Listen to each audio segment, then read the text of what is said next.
Udah semuanya. Tolong dibuka kameranya.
Sebelum mulai perkuliahan, kita perkenalan dulu.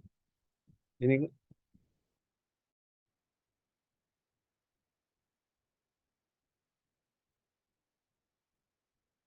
absen dulu yang namanya Ahmad. Mana ya? Saya Pak Ahmad Baru.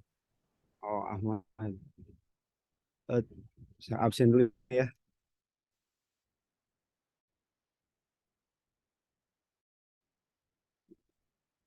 Nana Irmanto, Saya Pak.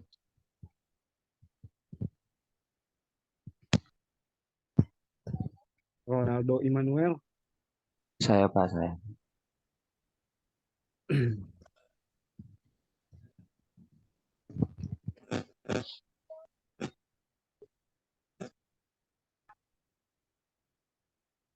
Presentasinya udah terlihat belum? Sudah Pak. Baik, kalau gitu kenalkan.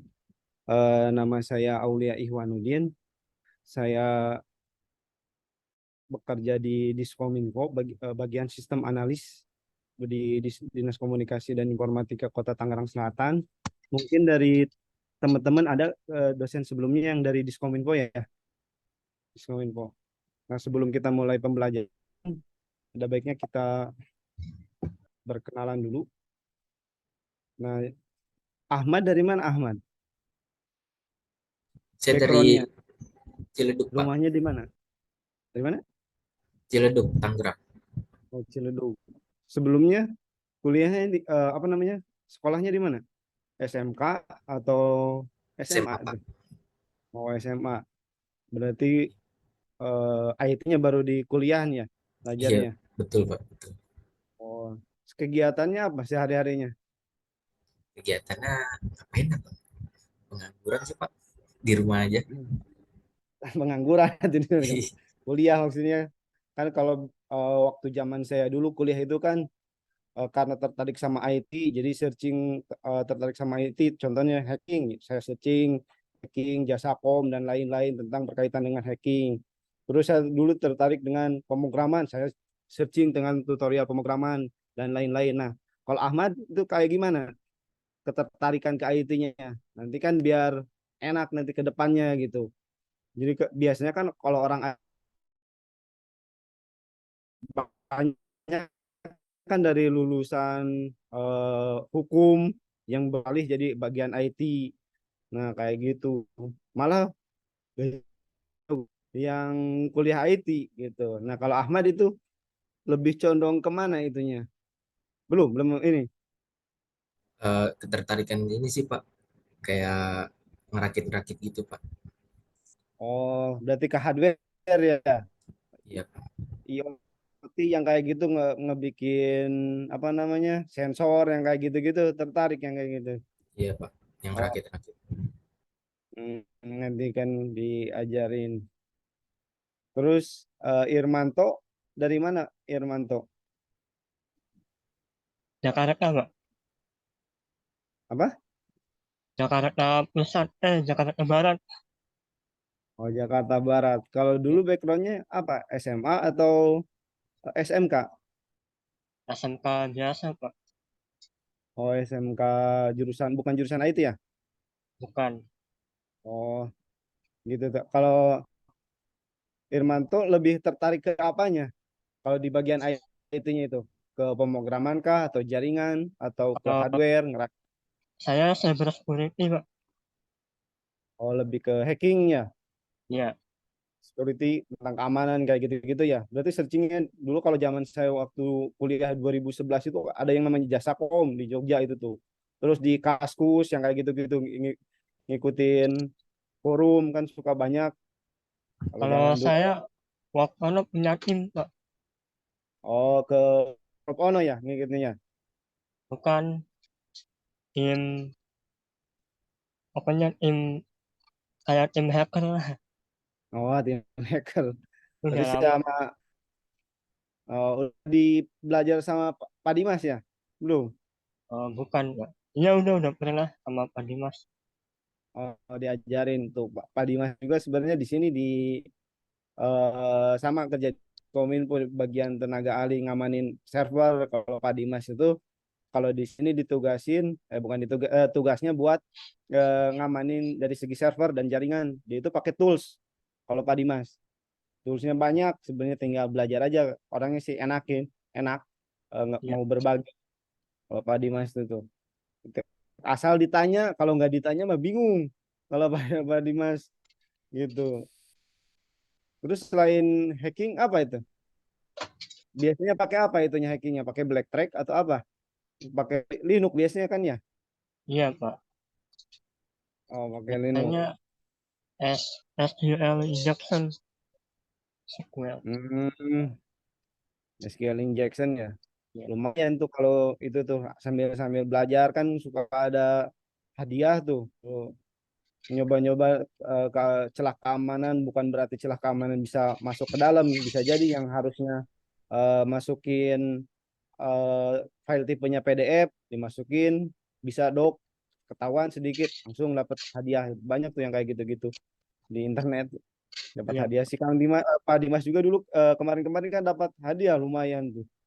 Hadi- Tergantung itunya. Hadiahnya, hadiahnya Hmm, penjara, Pak.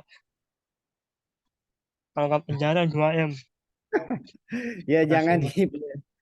yang ngasih tahu atau jangan di ngacak-ngacak kalau udah ketahuan kasih tahu ke orang bikinnya ini ada celah keamanan dari sini gitu kalau langsung di itu ya iyalah ada aturannya Iya, mau Pak. kayak gitu. Dia lebih didalamin lagi itunya dari kan tujuan kuliah nantinya kan apa namanya buat bekerja gitu atau apa lebih jadi jangan fokus belajarnya jangan kemana-mana kalau hacking hacking terus gitu kayak gitu kan banyak cabangnya ada pakai software ada pakai apalah tapi kalau zaman sekarang kalau yang saya tahu kan saya nggak begitu mengikutin pakai alat sebenarnya pakai software kebanyakan bukan pakai command prompt bener-bener ini kalau zaman sekarang mah gitu terus Aldo backgroundnya apa Aldo dari mana rumahnya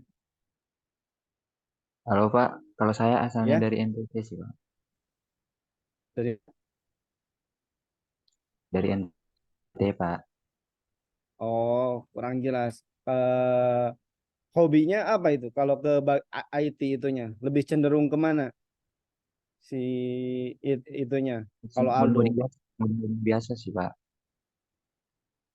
oh, ngoding-ngoding biasa Iya, ke ke desk yang sekarang di searching gitu nyari tutorialnya tentang apa kan banyak tuh ngoding tuh ada yang pakai PHP ada yang berbasis desktop mobile untuk apa namanya PH web yang kayak gitu-gitu nah kalau ya Aldo ke arah mana itunya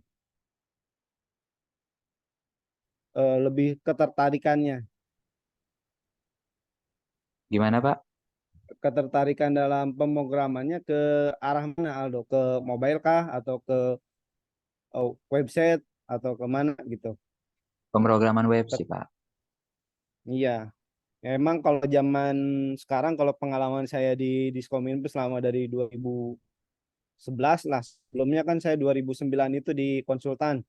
Waktu zaman 2009 itu di konsultan aplikasi itu kebanyakan berbasis desktop. 2009 ke bawah lah waktu saya kuliah itu 2006. desktop ada pakai VB, ada pakai .NET dan lain-lain.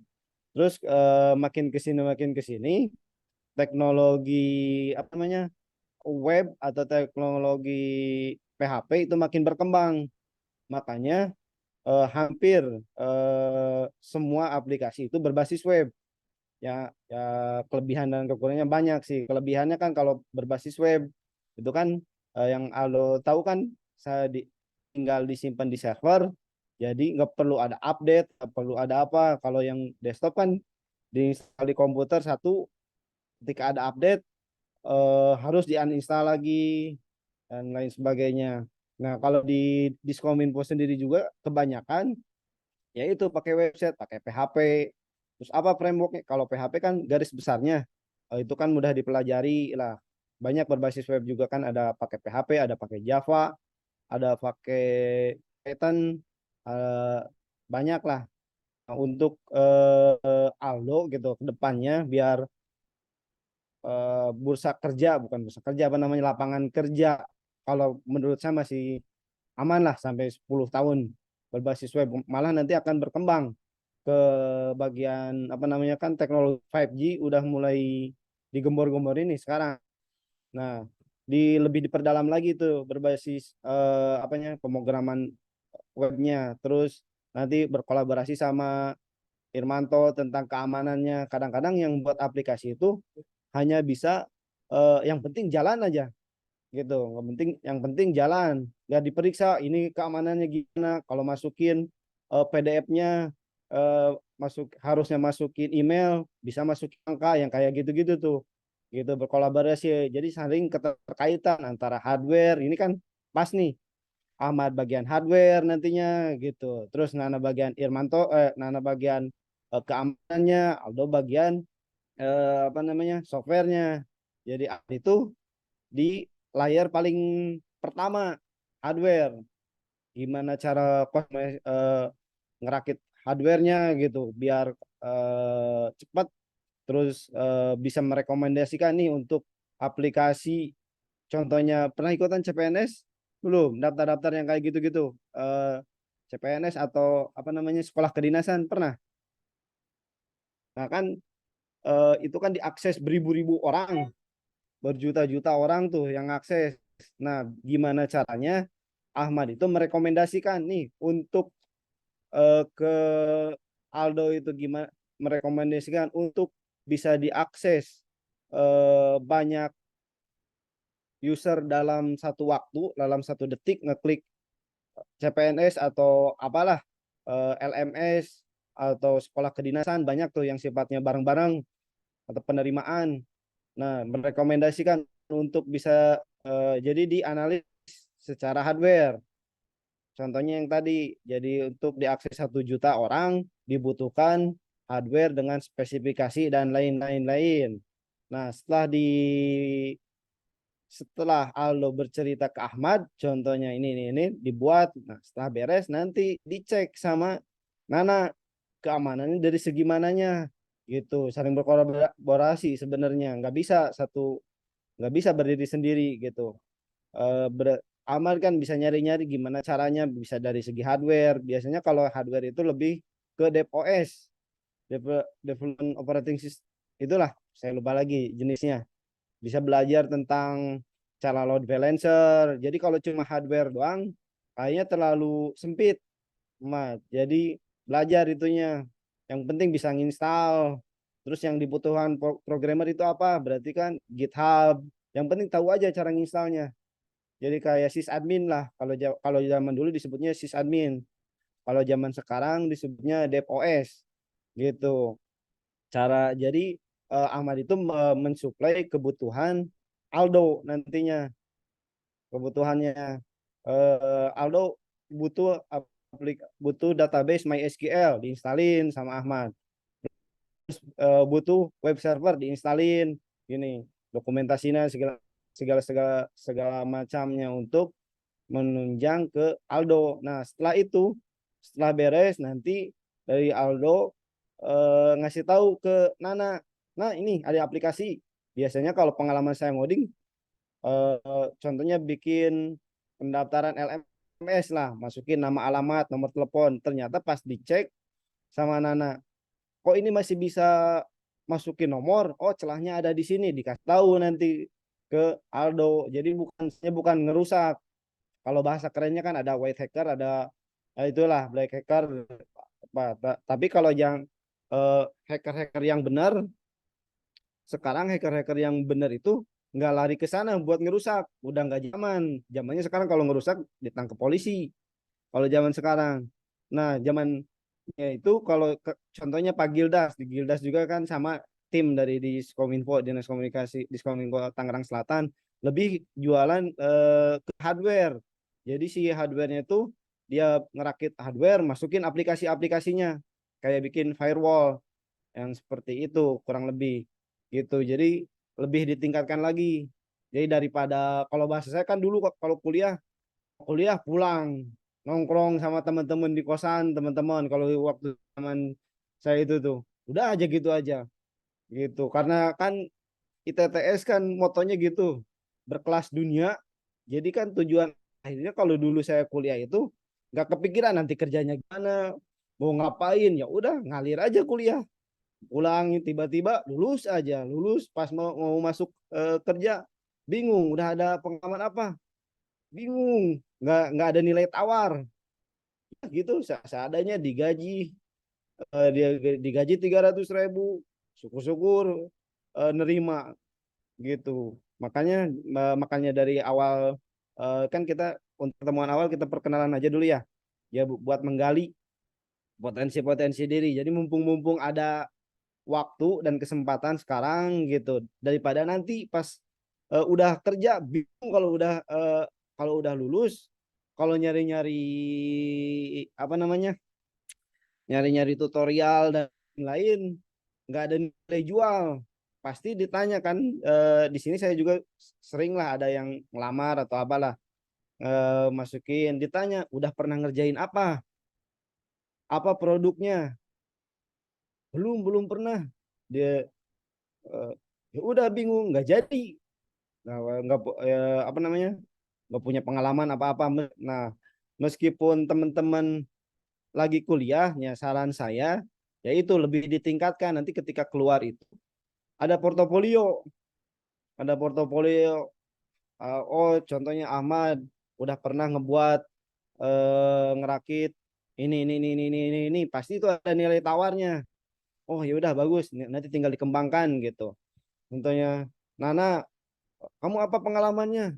Saya udah pernah mencoba pentest ke aplikasi ini, meskipun iseng-iseng lah. Pentest di sini dapat temuan ini gitu. Saya udah pernah pakai, pasti ditanya toolsnya apa yang dipakai. Toolsnya pakai, OS-nya pakai Blacktrack atau apa gitu. Terus pakai Netscam. Saya lupa lagi toolsnya, paling kan lebih tahu mungkin nanti.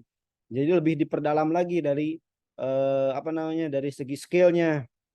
Aldo contohnya lihat perkembangan sekarang apa nih, bisa jadi nggak karena kita teman-teman sering apa namanya, sering berlatih, lihat tutorial, lihat apa-apa, bisa jadi sekarang juga bisa sambil kerja gitu.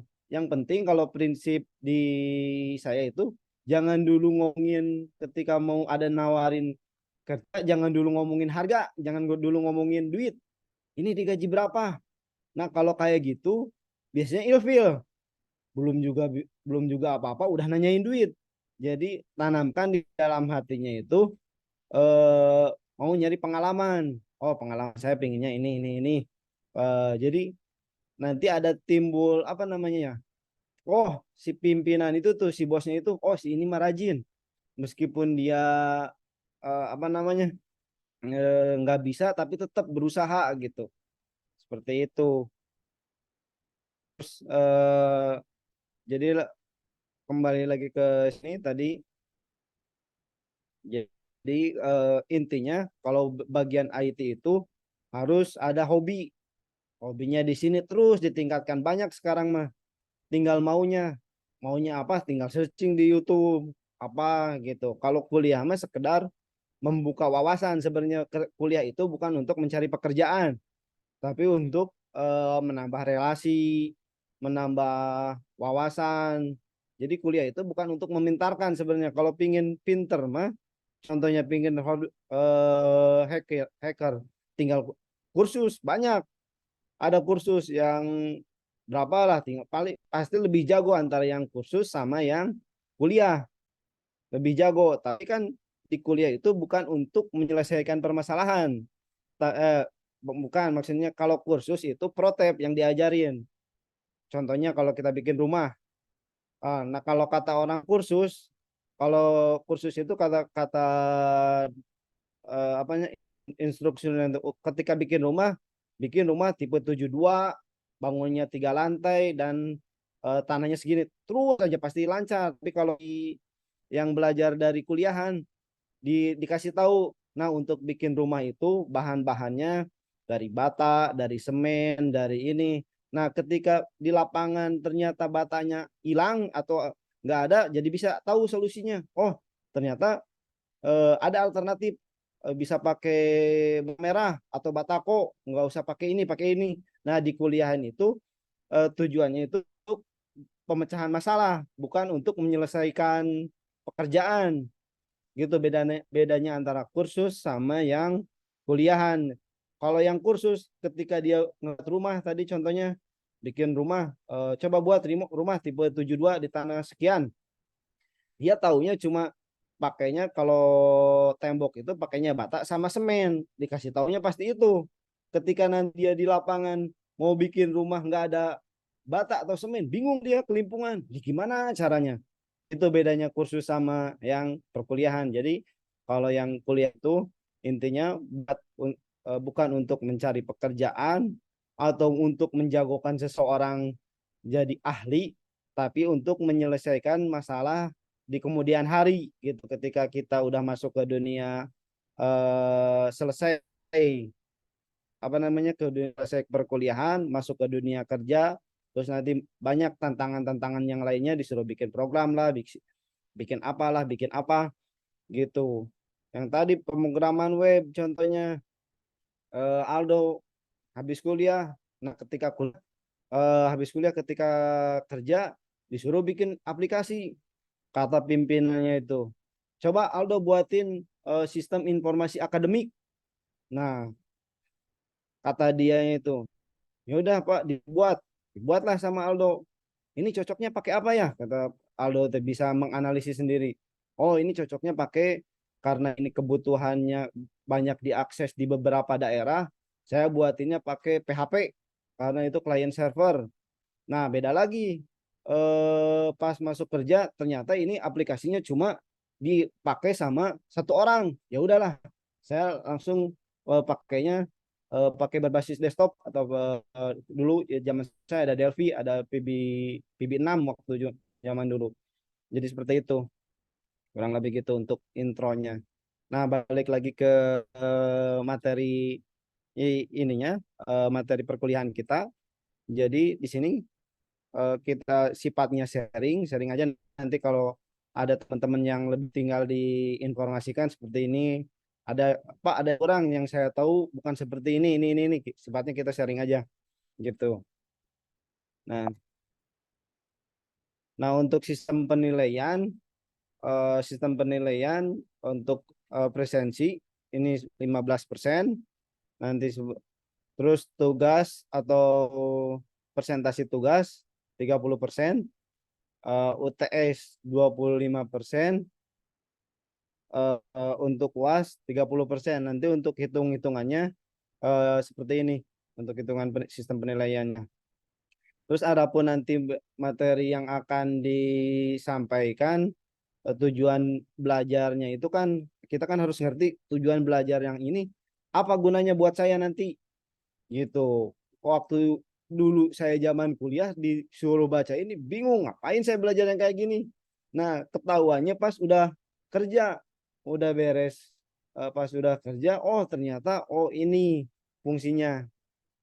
Jadi kisi-kisinya untuk pembelajaran semester ke depan kita akan belajar tentang konsep interoperabilitas, terus apa itu interoperabilitas, terus sejarah perkembangan aplikasi TI, terus produk-produk TI, contoh-contoh produk TI apa aja nanti kita yang pelajari, terus pemanfaatan TI-nya seperti apa, terus change and challenge nanti kita belajar juga, terus nanti kemudian konsep jaringan komputer dan protokol sebelumnya mungkin udah pernah diajarin ya. Nah, nanti kita diulas lagi sedikit. Terus komponen hardware dan software yang tadi kita ulas sedikit lah di awal, ngobrol-ngobrol gitu. Terus jenis-jenis jaringan komputer, kemudian ada protokol model OSI, yang selanjutnya adalah protokol TCP/IP. Nah, setelah itu nanti ini rencana pembelajaran ke depan, terus kita akan belajar tentang konsep sistem terdistribusi nanti konsep. Terus apa itu pengertian sistem terdistribusi, kemudian struktur sistem terdistribusi, jenis-jenis pengendalian dalam sistem terdistribusi. Nah, nanti selanjutnya middleware dan client server yang tadi saya bilang. Contohnya yang Aldo tadi, aplikasi itu kan ada yang berbasis desktop, ada yang berbasis web. Nah, yang aplikasi berbasis web itu yang sifatnya itu client server. Nah, terus nanti ada pengertiannya, pengertian aplikasi client server itu seperti apa, terus arsitektur client server itu seperti apa, nanti kita bahas sedikit demi sedikit. Terus jenis-jenis middleware kayak gimana. Kemudian nanti remote method invocation, terus apa ada konsep RMI, kemudian ada arsitektur RMI, ada prinsip RMI, kemudian ada contoh aplikasi RMI. Nah, selanjutnya untuk pertemuan terakhir nanti di akhir semester kita coba praktek sedikit tentang web service. Jadi web service, apa itu pengertian web service? Mungkin teman-teman udah pernah mendengar atau apa mendengar apa itu web service, kita ulang lagi. Terus Aldo mungkin kalau bikin aplikasi atau apa ada web service. Terus jenis-jenis web service itu apa aja?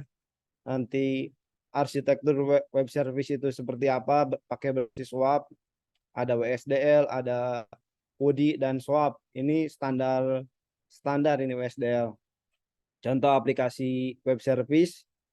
Kemudian ada web service berbasis RESTful. Terus penerapan web service-nya seperti apa di internet. Terus ada contoh sederhana web service.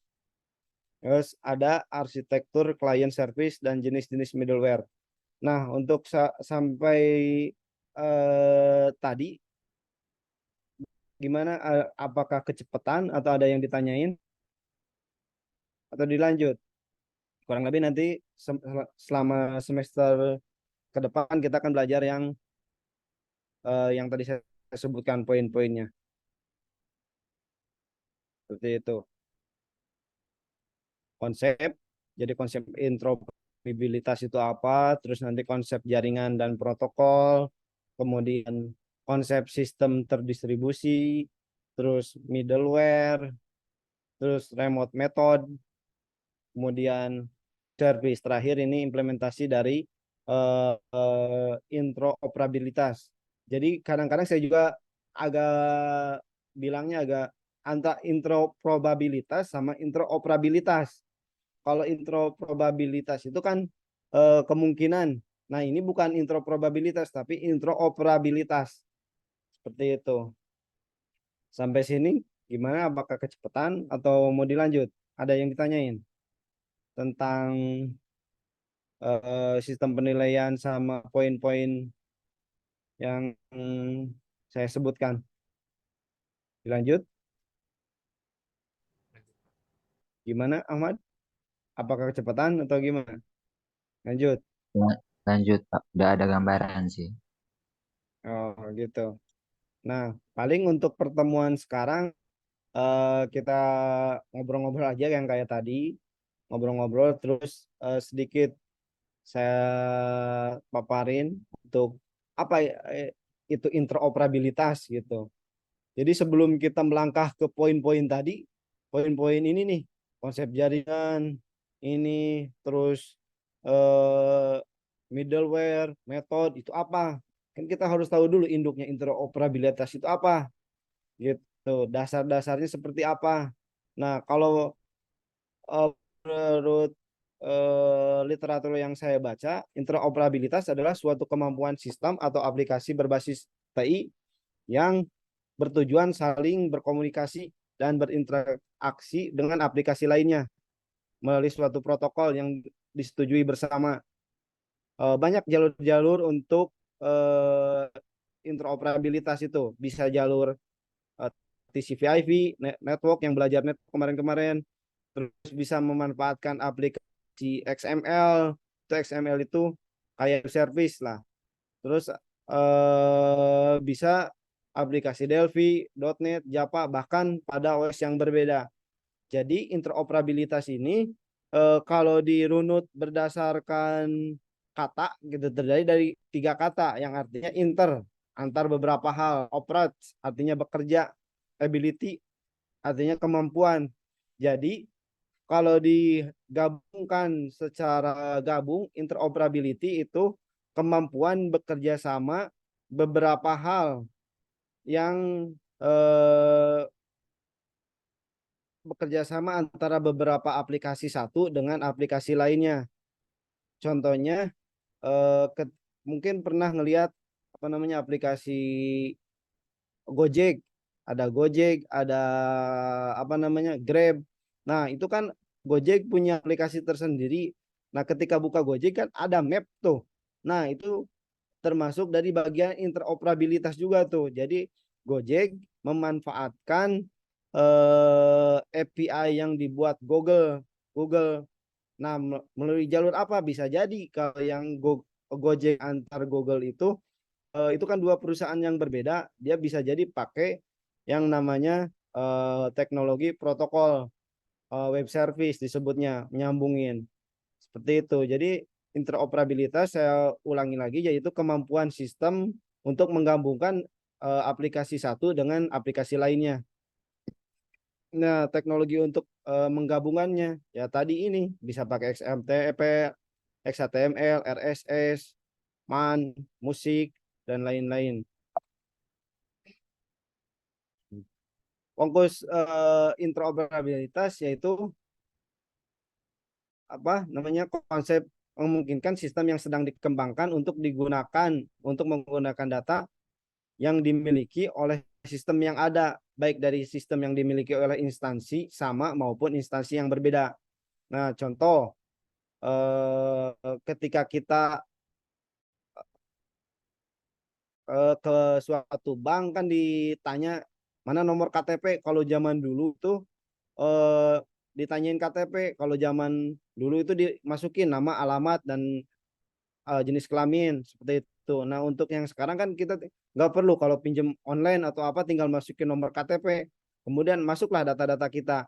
Nah, itu berarti sudah terintegrasi antara aplikasi satu dengan lainnya gitu. Cuma dari dikenal oleh Indonesia itu eh, yang tahu yang intro itu hanya seorang programmer.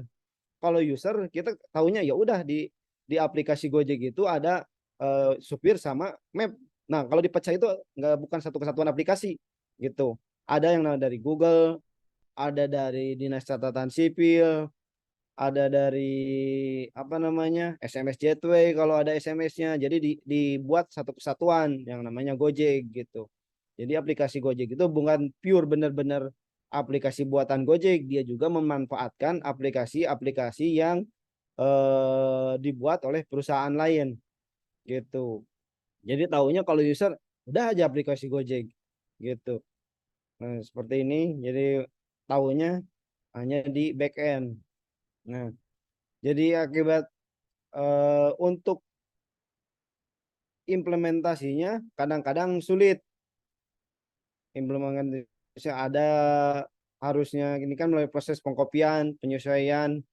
Hal ini membuat tata sistem informasi pemerintahan di Indonesia carut marut kalau teorinya ini. Kalau teorinya karena belum integrasi satu sama lain, jadi antara pulau sistem informasi yang tersebar di mana-mana, meskipun bukan tidak ada sistem informasi, jadi di pemerintahan Indonesia itu banyak aplikasi-aplikasi lainnya. Ada aplikasi kependudukan, ada aplikasi perizinan, ada aplikasi perpajakan.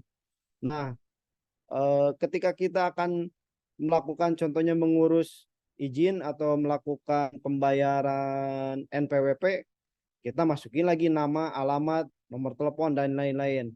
Nah, ketika kita mau masukin lagi mau bayar pajak, ditanya lagi nama, alamat, nomor telepon dan lain-lain. Nah, harusnya si datanya itu harus terpusat. Nah, yang ngurusin data masyarakat itu di mana kebijakannya? Oh, adanya di Dinas Kependudukan.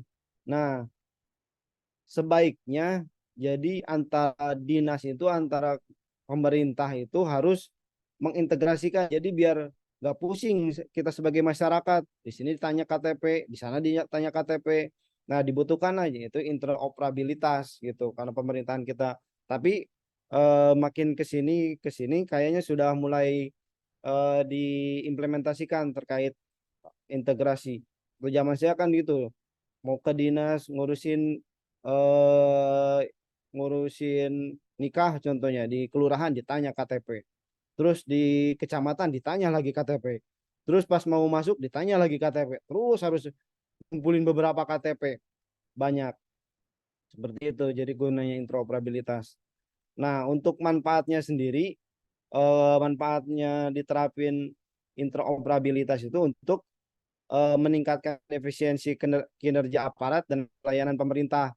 Jadi kalau kita kalau diterapkannya interoperabilitas itu efisiensi pemerintahan jadi ke kitanya gampang, cuma ditanya KTP udah langsung keluar gitu. Meningkatkan transparansi pemerintah, terus membantu pemerintah dalam pembentukan kebijakan, tentu pemanfaatan diterapkan interoperabilitas. Terus memudahkan pencarian informasi baik untuk pemerintah maupun untuk masyarakat. Terus pemerintah dapat lebih mudah dalam pengelolaan. Nah, ketika data itu tersentral atau satu data, jadi si pemerintah itu dapat gampang. Oh, ternyata bisa jadi kalau datanya terpisah-pisah di tempat A dia dapat BLT, contohnya BLT, terus di tempat B dapat BLT, di tempat C dapat BLT karena tidak adanya integrasi. Tapi kalau sudah terintegrasi jelas mana yang 2 kali, mana yang 3 kali. Jadi kemungkinan untuk duplikasi data itu kemungkinan kecil apabila dilakukan interoperabilitas ini. Terus untuk pengambilan keputusan juga menjadi lebih baik. Jadi sharing informasi sehingga koordinasi program antar institusi itu lebih mudah. Jadi kalau udah dilakukan ini bisa update. Contohnya di kecamatan udah status A sudah menikah, tapi di pajak ya belum menikah. Nah, nanti kalau udah terintegrasi itu jadi lebih mudah mana sebenarnya jumlah penduduk di Indonesia yang sudah menikah itu ada berapa. Nanti kalau terintegrasi sama terus penerapannya yang tadi saya singgung di depan, penerapan Google API yang dipakai bisa di web kan mungkin teman-teman pernah lihat di suatu aplikasi ada mapnya itu diambil dari Google gitu. Terus tadi di apa namanya di aplikasi Gojek tiba-tiba ada mapnya. Sebenarnya bisa si programmer itu bikin web sendiri, bikin map sendiri atau tapi kan nggak secanggih yang dibuatin Google. Dia itu sampai bisa ngelihat fotonya, bisa ngelihat titiknya ada di mana. Nah, dilakukan oleh semuanya. Ini dikembangkan instansi tadi penerapannya Terus penerapan yang ada berarti di pemerintahan sekarang. Nah, aplikasi-aplikasi yang di yang tadi pernah saya singgung itu udah banyak, dari mulai ektp yang tadi, dari sebelum ada pendataan KTP di sini, nomor induk kependudukan tunggal yang diharapkan. Terus penerapan ada recruitment di sini APP. Jadi recruitment itu untuk procurement, untuk pengadaan pengadaan hardware di pemerintahan. Pemerintahan itu di Sdukcapil lah contoh kecilnya kalau di tempat lain itu. Jadi KPP ini kayak Tokopedia-nya orang PNS. Kalau beli barang, kalau beli barang, kalau beli komputer, beli peralatan kantor, beli meja dan lain-lain, pemerintah nyedain aplikasi yang namanya LKP. Di sini penerapan di government gitu. Terus ada KPK, terus ada SISNI tuh di sini tuh. Kalau SISNI ini sistem informasi yang dikembangkan untuk membantu standar nasional Indonesia. Jadi dari hari ke hari kayak pemerintah Indonesia udah memperbaiki diri lah untuk mengintegrasikan data-data yang sebelumnya susah gitu. Nah, untuk permasalahannya itu nggak semudah yang dikira. Ya, contohnya tadi Gojek tiba-tiba ada map, kita mah kan taunya itu ada map. Ternyata ketika mengintegrasikan itu banyak masalah-masalah yang ditimbulkan. Terus ketika integrasi permasalahan itu kesulitan untuk memiliki dokumentasi sistem. Contohnya aplikasi yang dibuat Aldo mau bikin aplikasi pendataan mahasiswa. Contohnya pendataan mahasiswa dari Aldo itu bikin kan kalau bikin program itu kan ada nama field ada NM, nama kakak ditulisnya kan bisa jadi NM kakak. Nah kalau di si Google di Dukcapil namanya nama kepala keluarga, itu juga menjadi sulit, nanti harus disamain dulu persepsinya antara field-fieldnya contohnya. Terus dari apa namanya permasalahannya itu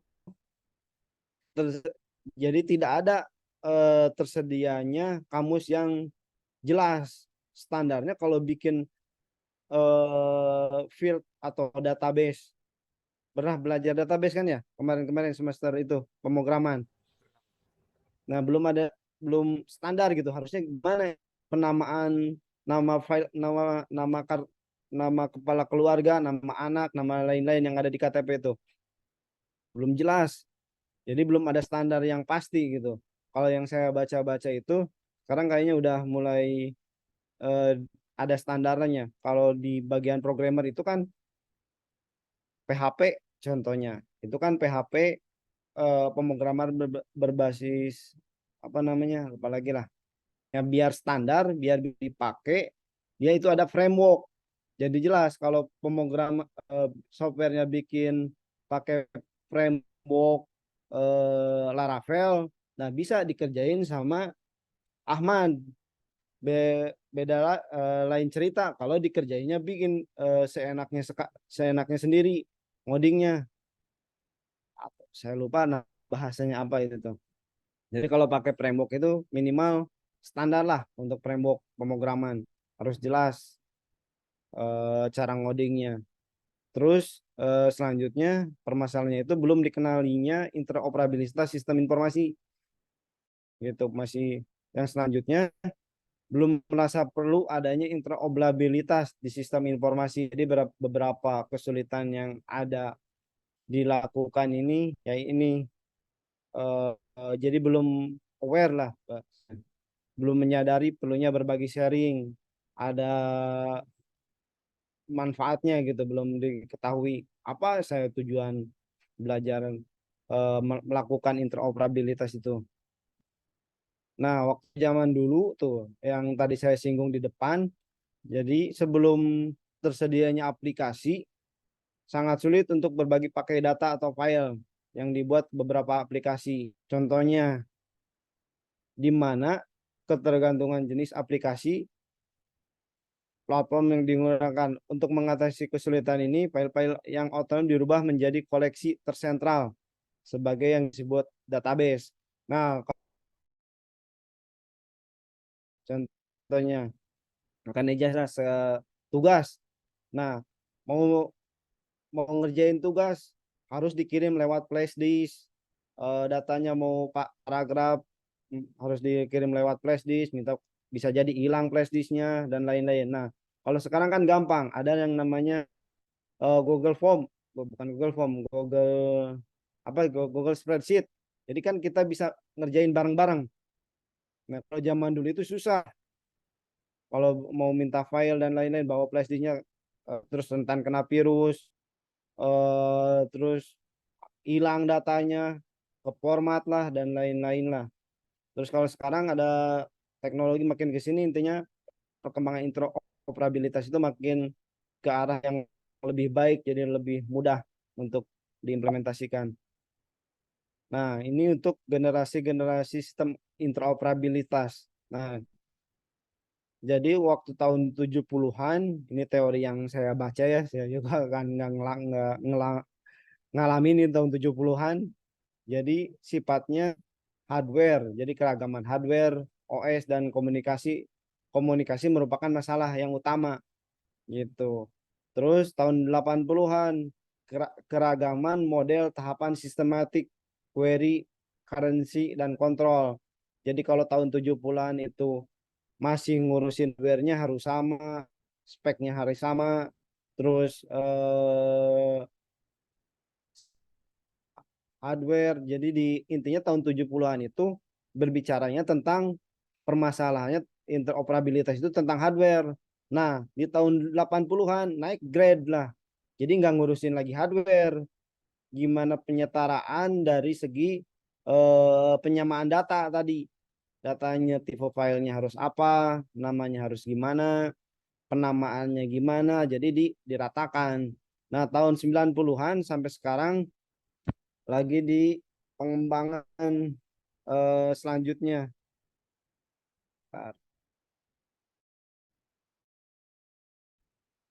Nah, apa namanya, pengembangan lainnya. Tuh, ini apa namanya, tabel generasi sistem interoperabilitas generasi. Jadi tingkat operabilitas menitik beratkan, jadi di tahun 1985 itu menitik beratkan kepada sistem dan data tadi 80-an 80-an. Kalau yang tadi kan tahun 70-an terkait hardware, belum ada komputer, gimana caranya ngebuat komputer. Terus di tahun 1985 dari pecahan dari 80-an itu dari 85 sampai 96, terus sistemnya tingkat menitik beratkan pada sistem data. Terus masih di generasi kedua juga tingkat operabilitasnya untuk sistem dan data informasi. Terus di generasi ketiga jadi dibagi 3 generasi, sistem informasi data, kemudian sistem informasi pengetahuan. Terus tipenya apa? Tipe interoperabilitas di tahun 85 ada komputer, ada komunikasi, ada bahasa, ada lokasi. Ngurusin aja di sini nih generasi pertama di tahun 1985 tipe operabilitasnya. Terus di generasi kedua ada sintaknya, formatnya apa, strukturnya kayak gimana. Ya di generasi kedua nih. Terus di generasi ketiga di tahun 1996, jadi gimana caranya optimalisasi datanya. Kalau dari sini ngomongin strukturnya, nah di tahun 96 optimalisasi gimana bagusnya.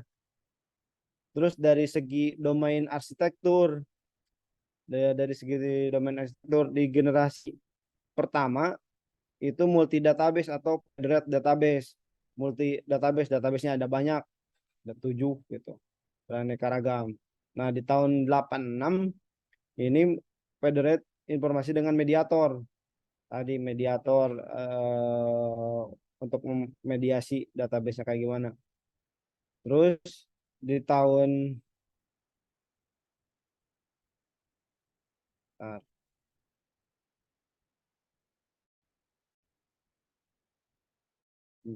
Nah, di tahun 86 tuh, 96 masuk ke media digital, banyak TikTok, yang lain-lain lah sampai sekarang masuk ke arah sana.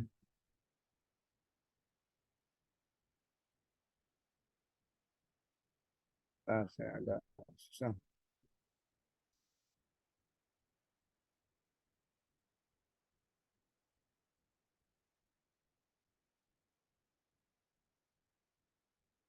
Tadi,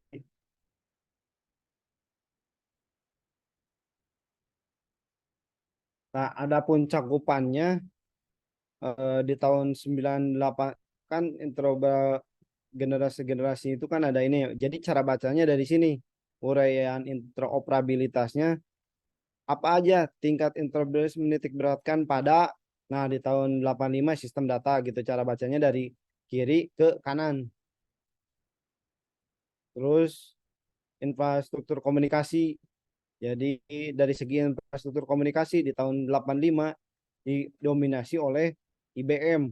Kalau dulu itu tuh nggak ada yang namanya Microsoft, si Bill Gates atau apa, belum ada. Jadi Bill Gates itu ngikut ke IBM, dia belajar dari IBM.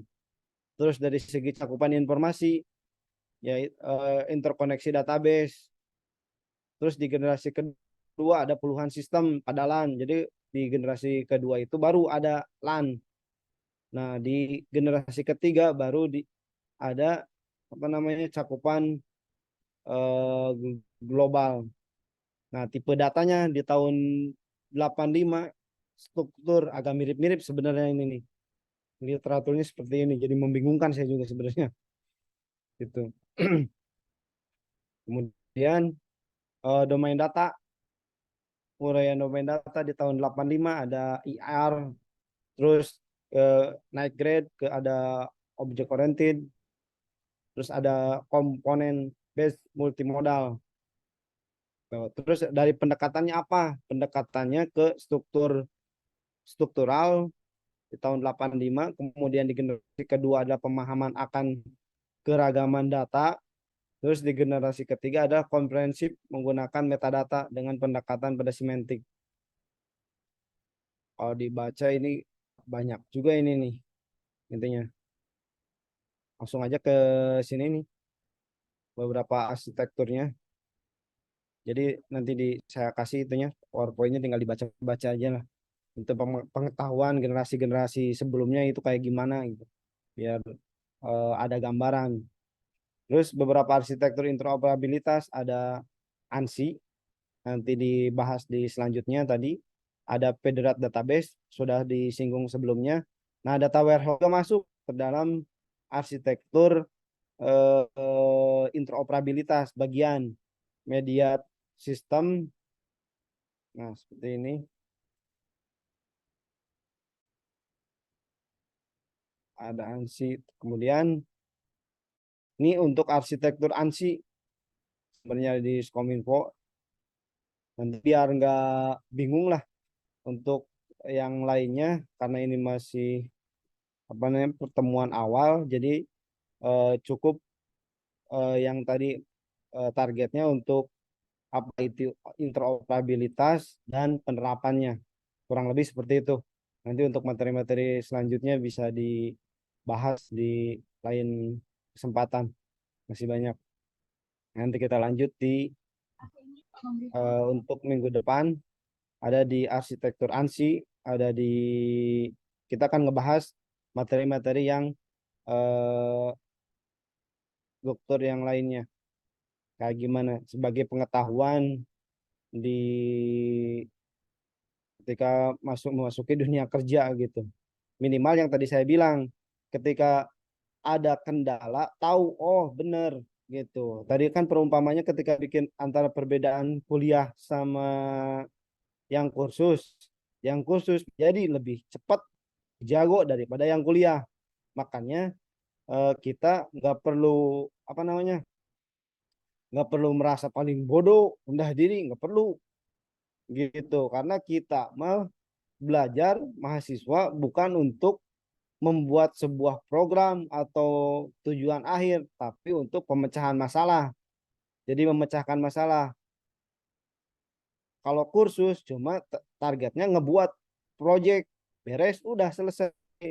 Tapi kelemahannya ketika beres di suatu tempat nggak ada bahannya. Contoh yang tadi saya bilang, ketika bikin rumah itu harus ada bata, semen, besi. Nah, ternyata di luar pulau sana nggak ada yang namanya bata merah. Bingung dia kelabakan.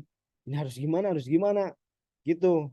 Nah, kalau mahasiswa tahu, oh apa alternatif bata, oh harus pakai, nggak perlu pakai semen, ada pakai ini juga, pakai apa namanya, pakai kapur, pakai apa gitu. Jadi bisa memberi rekomendasi gitu. Gitu, syukur-syukur kita juga bisa bisa gitu apa namanya, bisa melakukannya gitu. Makanya kuliah itu pasti lama, ada 4 tahun, ada 7 tahun. Tapi kalau kursus cukup bayar 50, ada yang murah lah, ada yang kursus gratis, ada apa 100 ribu, 1 juta atau 100 ribu, udah jago. Tapi bisanya cuma itu doang gitu. Tapi mahasiswa atau kuliah mah dididik untuk pemecahan masalah seperti itu. Itu paling untuk pertemuan sekarang saya cukupkan. Ya, ada pertanyaan? Pak, saya ingin bertanya tentang pembelajaran, kan kita ada hybrid tuh Pak. Kita kapan offline Pak? Apa kita ada offline atau enggak Pak? Ada Pak, ya ada. Nanti saya tanyain dulu ke ITTS-nya jadwal untuk offline-nya kapan. Nanti saya informasikan ke teman-teman semuanya. Gitu. Ayo, eh, setiap semester ada pertemuan offline-nya 3 kali. Oke Pak. Gitu. Nanti tinggal kita sharing-sharing aja lah pengalaman saya sebagai di sini kayak gimana untuk eh, jadi kita intinya sama-sama belajar lah, sharing informasi gimana nanti, gimana selanjutnya gitu. Seperti itu. Ada lagi yang ditanyain? Nanti saya informasikan untuk pertemuan offline.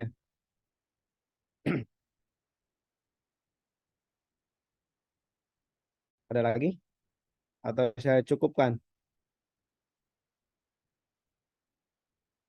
Coba tulis nomor teleponnya di chat, kayak biar dibuat.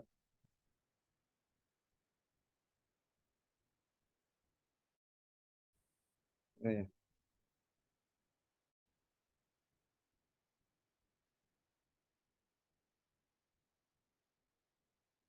Ada nggak chat nih?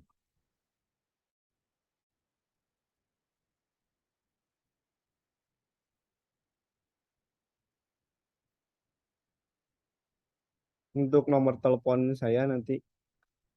Tapi bilang dulu ini saya masih di TTS gitu. Kadang-kadang kalau belum ada namanya, susah. Nggak pernah saya bales. Nanti untuk informasi terkait offline, kapan waktunya saya buatin grup. Grup WhatsApp apa Telegram Pak? Enaknya apa, mau Telegram atau mau WhatsApp? Biasanya kemarin-kemarin Bebas sih Pak. Telegram aja ya. Telegram. Bebas sih, Kak. Telegram aja lah, biar itu kalau WhatsApp suka kebanyakan, ketimbang lagi.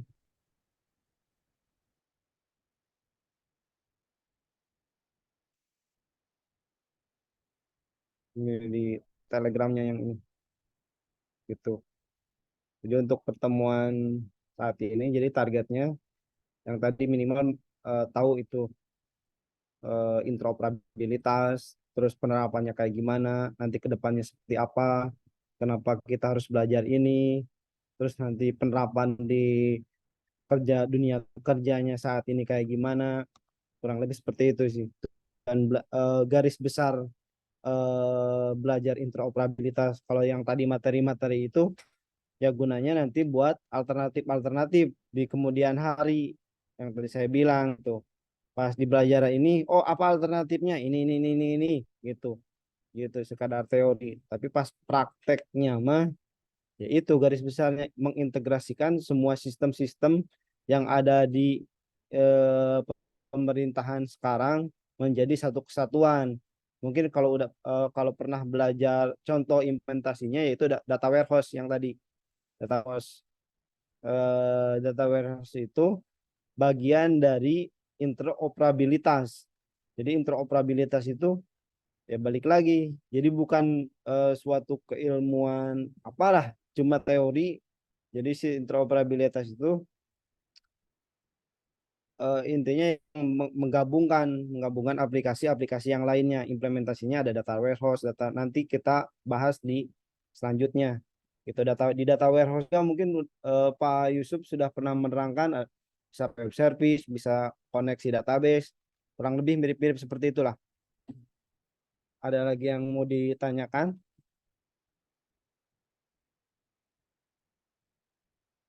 Tadi udah saya absen. Katanya ada berempat ya. Satu lagi siapa ya?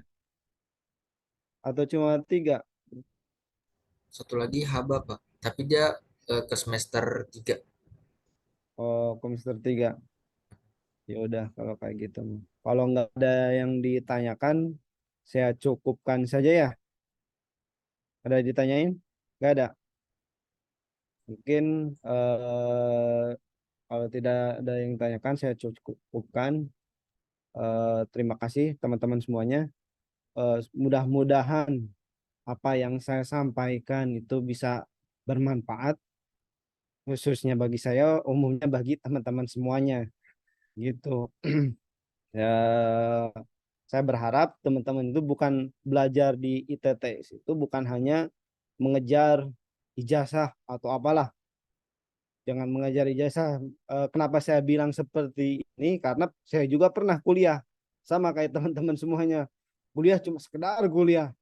Tahu-tahu beres. Pas mau ngelamar bingung. Gitu, belum ada pengalaman, belum ada apa. Gitu, nyari kerja susah. Padahal di dunia jadi eh, an- gimana ya, bingung. Jadi antara lowongan kerja itu banyak, tapi yang punya lowongan itu susah nyari orang. Orang juga banyak, jadi nggak ketemu-ketemu. Standar si pencari lowongan itu A, tapi orang-orangnya baru di bawah standar. Jadi gak nyampe. Jadi jangan nyalahin, aduh saya nggak dapat pekerjaan atau apa. Saya introspeksi diri, oh saya udah nyampe mana itu. Tapi sekedar sharing, ketika kita udah tahu akan hal gitu yang lebih, contohnya tadi Nana udah tahu cara hacking, jangan sekali-kali ngerasa paling bisa gitu. Ya semakin orang itu semakin semakin merunduk benar, bukan hanya sekedar apa namanya, slogan. Coba aja Nana ketika belajar tahunya cuma SQL SQL injection contohnya. Tahu SQL injection, sok-sokan ke orang lain. Wah, saya tahu bisa nge-device ini. Nah, ketika dia udah sok-sokan, ternyata ada yang lebih jagoan. Nah, baru aja tahu SQL injection udah belagu. Gitu. Ya, tapi terus kalau Nana contohnya ketika diam aja nggak tahu, ketika searching, oh ternyata banyak cara nge-hacking teh. Semakin kita banyak membaca, banyak pengetahuan, makin kita itu merasa bodoh sebenarnya gitu. Tapi kalau orang yang cuma tahunya satu, ya tahu, aduh saya cuma tahu tanpa belajar lagi lebih lanjut, pasti tong kosong nyaring bunyinya, merasa paling bisa, ngerasa paling apa gitu, merasa paling bisa. eh, kita belajar bareng-bareng aja lah gitu. Jangan ngerasa paling bisa, saya juga sama masih belajar, teman-teman mungkin ada yang lebih tahu, kita sharing gitu. Jadi ketika di khususnya di kehidupan lah, berdasarkan pengalaman saya itu, orang eh, pas ketika masuk ke dunia kerja ngerasa ah udah paling bisa. Nah, yang menentukan bisa atau enggaknya orang itu bukan dari deklarasi diri sendiri. Ini bukan dari penilaian itu, jadi penilaian dari orang. Kalau dinilai sama orang mah nggak masalah, jangan nilai orang, tapi jangan dari penilaian diri sendiri. Kalau penilaian diri sendiri, efeknya malah ilfil. Itu pengalaman saya seperti itu. Banyak yang ngelamar ke sini. Saya kan bagian dari sinilah. Dia ngerasa paling bisa, saya udah pernah ini. Bilangin aja. Pas dicek ternyata baru baru di bawah standar gitu. Pas dicek baru sampai sini berarti udah belagu gitu. Nanti kalau saran saya nyari pekerjaan, buktikan dengan kemampuan. Pak, saya mau ngelamar, bisanya apa? Saya belum bisa apa-apa, saya pinginnya belajar aja.